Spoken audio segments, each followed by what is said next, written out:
So now that we've established the Wheeler family tree, we have enough information to determine the chronological order of each scene in the story.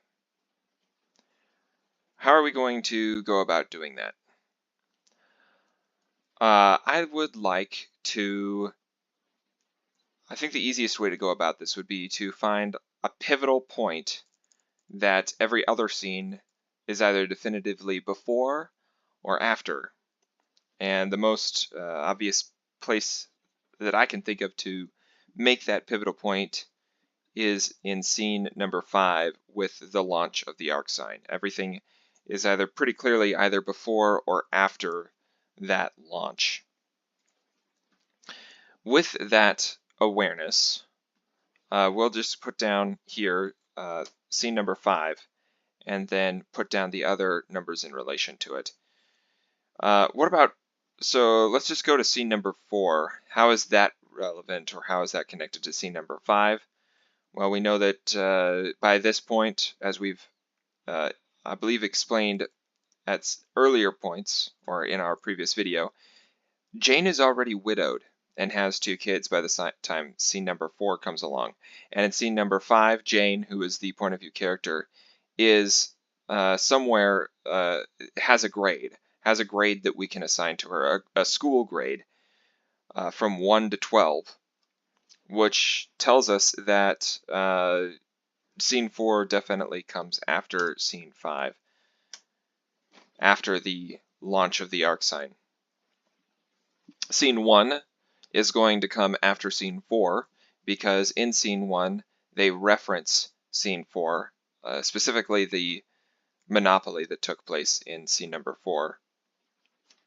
So we'll put scene number 1 next. Scene number 12 comes immediately after scene number 1. As a matter of fact, it comes 2 hours after scene number 1. In scene number 12, Roger mentions at some point, "You'll never guess where I was only 2 hours ago." And he's speaking in that point, or at that point, about the will reading that occurred at scene number 1. So that's going to be our next in that order. In scene number 12, Roger challenges Greg to a duel at some later date. So the duel itself is going to take place after scene number 12. The duel takes place in scene number 2. So that's going to be next. There's only one scene that takes place after the duel, or at least that one that definitely takes place after the duel that we can tell, and that is scene number 11. So we'll put that down. Okay. Now, let's look at some of these other possibilities here. How about, let's say, scene number 9? Well, that takes place when, on the day that Alistair announces Project Archangel. So that's going to be well before the launch, a decade before the launch, and so that's going to come before scene number 5.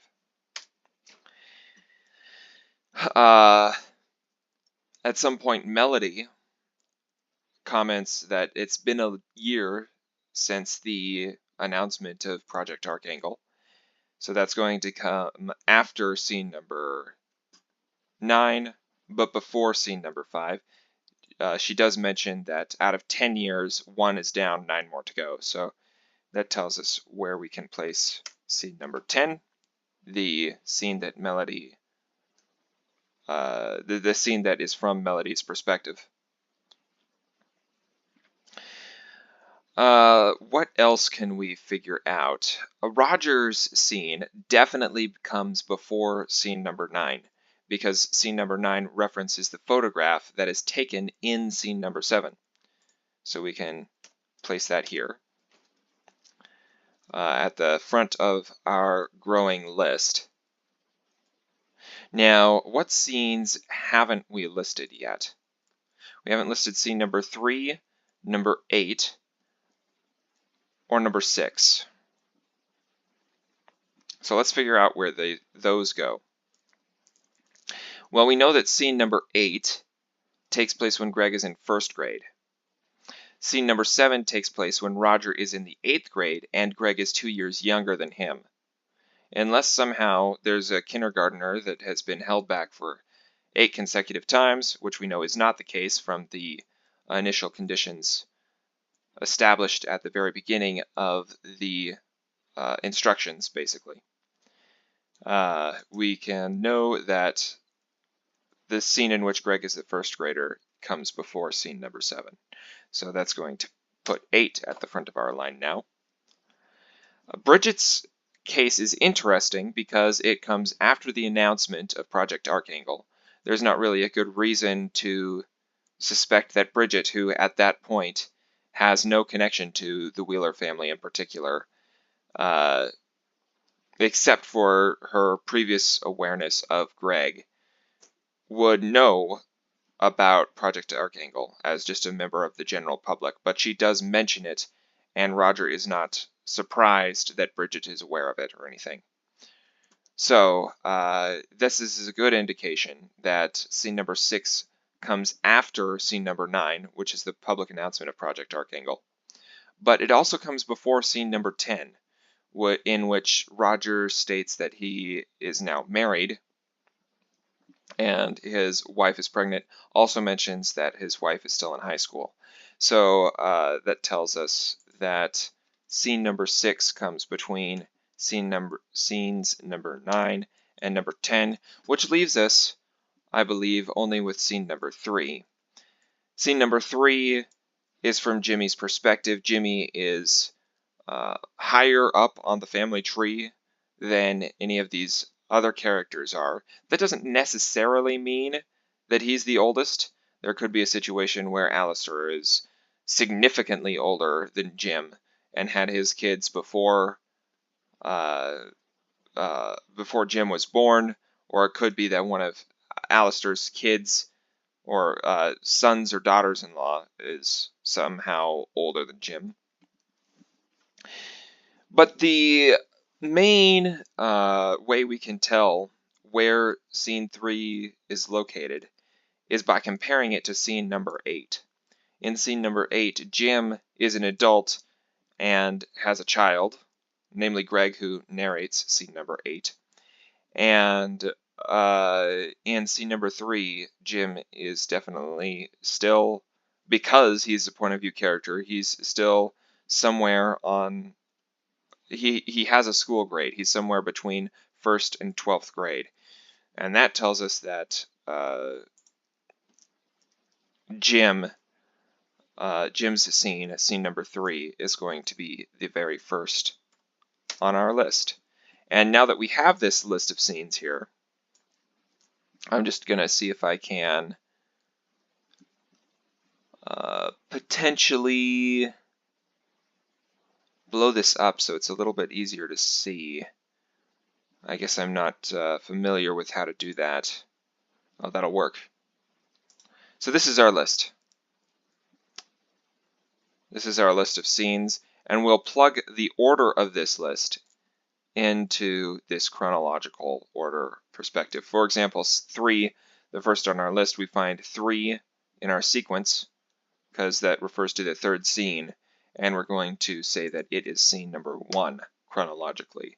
Scene number 8, Greg's scene, is scene number 2 chronologically. Scene 7, Roger's scene, is scene number 3, and so on. So we have scene number 9 being scene, or the 4th chronologically, scene number 6 being the 5th chronologically, scene number 10 being the 6th chronologically, scene 5 being the 7th, scene 4 being the 8th, scene 1 being the 9th, scene 12 being the 10th, scene 2 being the 11th, and scene 11 being the 12th and last chronological scene. Okay. Some of this may have fit your intuition that you may have gathered just from reading the story as a whole, but this gives us a more concrete, discrete positioning for each of the scenes on the timeline. And that's going to be helpful for us in determining some of the other information that we are going to need to plug in later. And at this point, I believe we're just about done with all the information that can be filled out in its entirety on each. We're just about done with the rows that we can fill out in their entirety without reference to really any of the other rows. In our next video, we're finally going to start looking at what data we can extract from the story, specific single data points, and from there, well, I don't really have a plan in place from that point, but we will see where we go from there. But that will be the subject of our next video, extracting and placing specific data points into this grid.